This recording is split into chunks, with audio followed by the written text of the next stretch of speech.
चाहिँ हाम्रा सवारी साधनहरू छन्, त्यहाँसम्म बाइक स्कुटरहरू आउँछन् र बर्सातको समय भएर गाडी चाहिँ आउन मिलिरहेको छैन। केही समयपछि गाडी पनि आउँछ। अलिक तल योभन्दा तल चाहिँ पिच रोड छ, त्योभन्दा माथि चाहिँ अलिक बर्सातको समयको भएको हुनाले रोड त्यति राम्रो छैन, तर बाइक स्कुटरहरू आउँछन्। अहिले हामी अब बिहान दर्शन गरेर माताको हामी अहिले फर्किँदैछौँ। त्यसैले तपाईँहरू यहाँहरू सबैजना झिलिमिला ताल पनि हेर्नु होला। त्यो तालको मुख्य विशेषता भनेको त्यो तालमा त्यत्रो वरिपरि जङ्गलको बिचमा एउटा ताल छ। त्यो तालमा कुनै पनि पातहरू, रुखको पातहरू त्यो पानीमा त्यो तालमा देखिँदैन।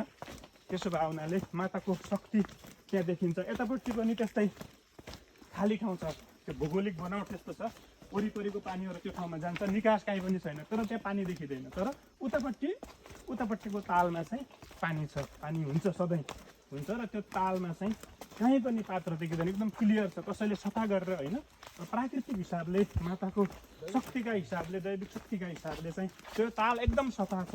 त्यसैले पनि हामीले सजिलैसित बुझ्न सक्छौँ कि माताको शक्ति त्यो ठाउँमा पनि यसरी प्रकट हुन्छ भन्ने हिसाबले हामी आयौँ। र माताको दर्शनका लागि हामी हिजो त्यहाँ बस्यौँ एक राति, र बिहानै स्नान गरेर हामीले माताको दर्शन गरेर, तालको दर्शन गरेर बाबाजीको आशीर्वाद पनि हामीले लियौँ। र अहिले हामी फर्किँदैछौँ, हामी बाटोमै छौँ। यो हाम्रो फर्किने बाटो हो। यहाँहरू सबैजना माताको दर्शनका लागि, झिलिमिला दर्शनका लागि पनि आइदिनु होला भन्न चाहन्छु। हस् त, नमस्कार।